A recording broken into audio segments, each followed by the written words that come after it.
Sir నమస్తే అండి, ఏం చేస్తుంటారు? నేను retired teacher sir. Retired teacher. Sir, కూటమి ప్రభుత్వం అధికారంలోకి వచ్చింది. ఉద్యోగస్తుల సమస్యలు పట్టించుకోవట్లేదు, రిటైర్ అయిన వాళ్ళ సమస్యలు పట్టించుకోవట్లేదు అని చెప్పి ఒక టాక్ అయితే బయట నడుస్తుంది. అది ఎంతవరకు నిజం అనుకోవచ్చు అంటారు? నేను అంటాను, మన కుటుంబం ఆర్థిక పరిస్థితుల్లో ఉన్నప్పుడు ఆర్థిక పరిస్థితులు సరి చేసుకుంటూ ఒక పిల్లోడు జబ్బును పెడితే వాడు వైద్యం నయం చేసుకుంటూ ఆ తర్వాత వాడి ఫిట్నెస్ గురించి ఆలోచించాలి. ఇప్పుడు గతంలో ఏమీ వేయలేదు, డిఏలన్నీ కలిపి పిఆర్సీ చేశాను అన్నాడు, పిఆర్సీలో ఫిట్మెంట్ తగ్గించేశాడు, అన్నీ తగ్గించారు, బాగానుంది. పైన ఎవరైనా మాట్లాడితే భయం, నలుగురు సమక్షంలో ఎవరైనా మాట్లాడారనుకో ఆ విషయం సీక్రెట్గా పోయి మన ఎక్కడ చెబుతారు, వీళ్ళ మీద అరెస్ట్మెంట్ జరుగుతుంటుంది. ప్రజాస్వామ్యం అందరూ మాట్లాడుకోవాలి కదా, మాట్లాడుకోవచ్చు కానీ బూతులు తిట్టుకోకూడదు, ఒకరినొకరు కించపరచుకోకూడదు. అలాంటి పరిస్థితి కదా. అలాంటి పరిస్థితుల్లో మరి మొన్న ఏది బకాయిలు కూడా ఇస్తాడు అనేటువంటి నమ్మకం కలిగింది. ఇచ్చాడు కనుక కొంత ఇచ్చారు కనుక బకాయిలు ఇస్తారని నమ్మకం కలిగింది. మరి ఒకటొకటి చేసుకోవాలిగా. ఇప్పుడు ఒక రిటైర్ అయిన నాబో టీచర్కి 50-60 ఏళ్ళు పెన్షన్ వస్తుంటే ఒక 60-70 ఏళ్ళు చనిపోయిన వాళ్ళకి ఒక 4-5 వేయటం ఎక్కువ కాదు కదా, వాడు బతకాలి కదా. అయితే దాంట్లో కొంతమంది 20 ఎకరాలు 30 ఎకరాలు ఉన్నోళ్ళు కూడా దొంగసాటుగా చేసుకుంటున్నారు. అది నిరోధించాలి. పోతే పిల్లలు బాగా పొజిషన్లో ఉండి తల్లిదండ్రులు చూడని వాళ్ళని ఆ పిల్లల మీద యాక్షన్ తీసుకోవాలి, వయోజనుల మీద. అలాంటి సమస్యలు తీసుకుంటే సమస్యలు రావు. పైన ఇప్పుడు ఏం చేస్తారు, ఒకటొకటి సాల్వ్ చేసుకుంటూ వస్తున్నాడు. అసలు ఎమ్మెల్యే అంటే ఏంటి? ఒక నియోజకవర్గంలో ప్రజలు ఎన్నుకుంటారు. అయా మన సమస్యలైనా అక్కడ చెప్పు, వాళ్ళు ఆ సమస్యలను సాల్వ్ చేస్తారు. సాల్వ్ చేసే సంస్థ ఎక్కడ? అసెంబ్లీ. ఆడికి పోవాలి, సాల్వ్ చేసి పోనికాడికి మనం నిలబడకూడదు, గెలవకూడదు. మనం పోయినప్పుడు మన సమస్య మనం చేయాలి. ఆడికి పోయిన తర్వాత బూతులు మాట్లాడకూడదు, అందరినీ గౌరవించుకోవాలి. నిన్ను వాళ్ళు తిట్టకూడదు, వాళ్ళు నువ్వు తిట్టకూడదు. తిట్టారని ప్రతీకారం తిరిగితే అది తప్పే. కానీ అది మానవత్వం కదా, వెంటనే రిబల్ అవుతాడు. అలా కాకుండా ఉంటే చాలా గొప్పతనం. సరే, ఇక జైల్లో ఉన్నాడు అందరు గాంధీ గారితో పోల్చుకుంటాడు కుదిరుద్ది. అది వేరే సబ్జెక్ట్. ఇప్పుడు వచ్చేదానికి పిఆర్సీ కూడా వేయకుండా చంద్రబాబు నాయుడు గారు ఐఆర్ ప్రకటించకుండా ఈ ఉద్యోగస్తులను మోసం చేస్తున్నారని చెప్పి ఈ మధ్య కాలంలో ఉద్యోగ సంఘ నాయకులు కొంతమంది మాట్లాడిన మాటలు ఉన్నాయి. అడగటం సహజం అండి, అడగకపోతే అమ్మాయిని అన్నం పెట్టదు, అడగాల్సిందే. అడుగుతారు నెంబర్ ఆఫ్ టైమ్స్. అలా పోయినసారి పోయి అడిగినందుకే మొత్తాన్ని లోపల బయటేసింది, అందరినీ తిప్పి కొట్టింది. ఇలా పనే చేశారో మాట్లాడండి, సమస్యలు సాల్వ్ చేస్తాను, ఒకటొకటి చేస్తాను అంటున్నాడు.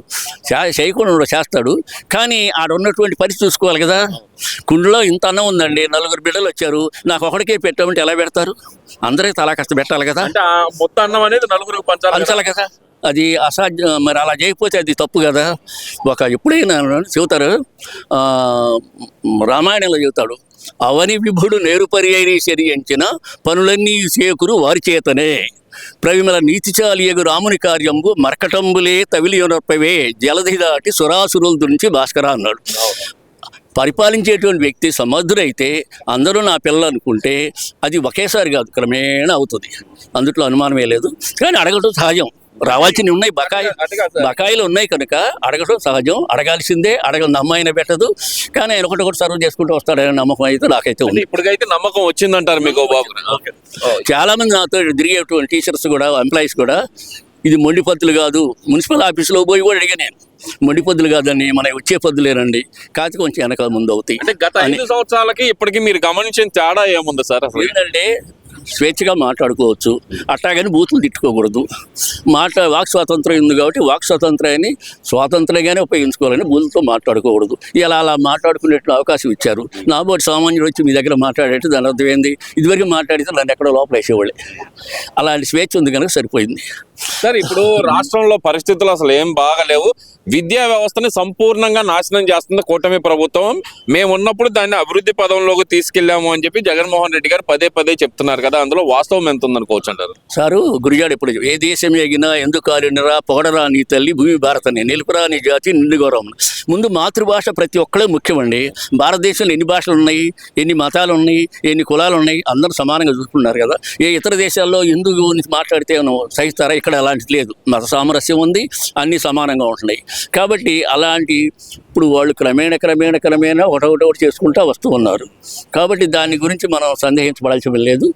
ఇది చేయాలంటే ఒకసారి చేయడానికి ఆడ కావాల్సిన ధనం లేదు. పోతే విద్యా వ్యవస్థలో కూడా ప్రతి ఎలిమెంటరీ స్కూల్ ముందు మాతృభాష తెలుగులోనే ఉండాలి. మాతృభాష తెలుగులోనే ఉండాలి, తెలుగులోనే వాడికి అర్థం అవుతుంది. ఆ పరిసరాల విజ్ఞానం కానీ అన్ని కానీ తెలుగు అర్థం అవుతాయి. ఆ తర్వాత మేము నేర్చుకున్నాం 6 నుంచే కదా నేర్చుకున్నాం. 6 నుంచి నేర్చుకున్నాం. వెంకయ్యనాయుడు 6 నుంచి నేర్చుకోలేదా? చంద్రబాబు 6 నుంచి నేర్చుకోలేదా? ఇంగ్లీష్ ఒకటే ముఖ్యం కాదు, మన మాతృభాష కావాలి, చదువు కావాలి. చదువుతో పాటు అతి ముఖ్యమైన సంస్కారం కావాలి. ప్రతి ఒక్కరిని గౌరవించాలి. తల్లిని గౌరవించు, తండ్రిని గౌరవించు, పక్క వాళ్ళని గౌరవించు. సమాజ ప్రేమ అంటే ఏంది? Love is a short word but it contains lot of. కాబట్టి ప్రేమ అనేది పక్షి ప్రేమ, జంతు ప్రేమ, అన్న ప్రేమ, తమ్ముడి ప్రేమ, అమ్మ ప్రేమ. లవ్ అనేది ఒక మనం వేరుగా అర్థం తీసుకుంటే అది కరెక్ట్ కాదు. ఆ పదం నేను అనకూడదు. లవ్ అనే దానికి ప్రేమ అనేది అది ఇన్ఫినిటీ ఆఫ్ వర్డ్స్ అనుకోవచ్చు. ఇన్ఫినిటీ ఆఫ్ వర్డ్స్ అనుకోవచ్చు. ఎట్లా అంటే ప్రేమ పలు రకాలు అంటారు కదా, అది మరి చాలా రకాలు ఉంటాయి. అదే అనేక నీవు మాటలకే చాలా పవర్ ఉంటుంది. అమ్మ అనేది నోరే, ఇంకో రకంగా నీ అమ్మ అనేది నోరే. అంటే మన నోరు మన కంట్రోల్లో ఉండాలి. చెబుతారు పెద్దోళ్ళు, నోరా వీపు జాగ్రత్త అని చెబుతారు. పరిస్థితి అలా ఉందంటారా రాష్ట్రంలో ఇప్పుడు? కాబట్టి ఇప్పుడు అలా లేదు, చాలా సౌమ్యంగా మాట్లాడుతున్నారు కనుక ఎవరికేం ఇబ్బంది లేదు. ఎవరి విషయాల్లో చెప్పుకోవచ్చు.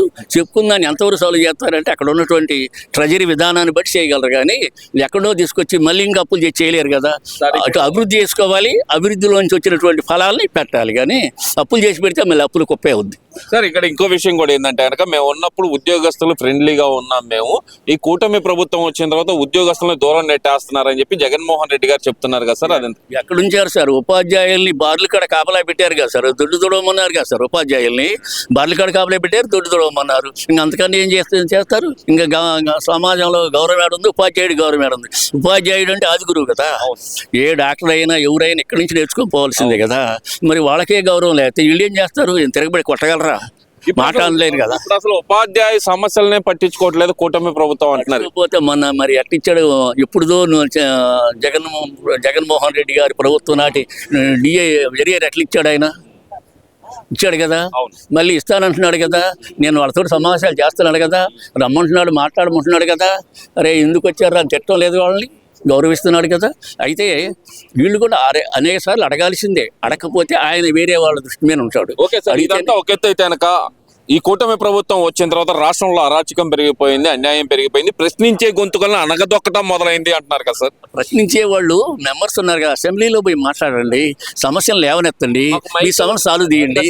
మైక్ ఇవ్వట్లేదు అనేది వాళ్ళ ప్రధాన ఆరోపణ. ఇప్పుడు ఆర్డర్లో ఇస్తారు కదా, ఆర్డర్ ప్రకారం ఇస్తారు కదా. ఒకళ్ళ కూర్చోండి, మీ స్థానంలో మీరు కూర్చోండి, నాకేమండి పోయిన తర్వాత వాళ్ళ మీద ఎగబడి బూతులు తిట్టం కాదు. నీ సమస్యలో, నీ ఏరియాలో ఉన్న సమస్యలు లేవనెత్తండి, అది కావాల్సింది. వాళ్ళ పాగలే నేను ఇక్కడికి వచ్చాను కాబట్టి నేను తిడతానంటే వాళ్ళు ఊరుకోరు కదా. నీ ఏరియాలో ఏమేమి సమస్యలు ఉన్నాయో ఆ సమస్యను గ్రాడ్యువల్గా లేవనెత్తండి, అది చెప్పండి. దానికి ఏం తేడా వస్తే అప్పుడు వాళ్ళ తప్పని అనొచ్చు.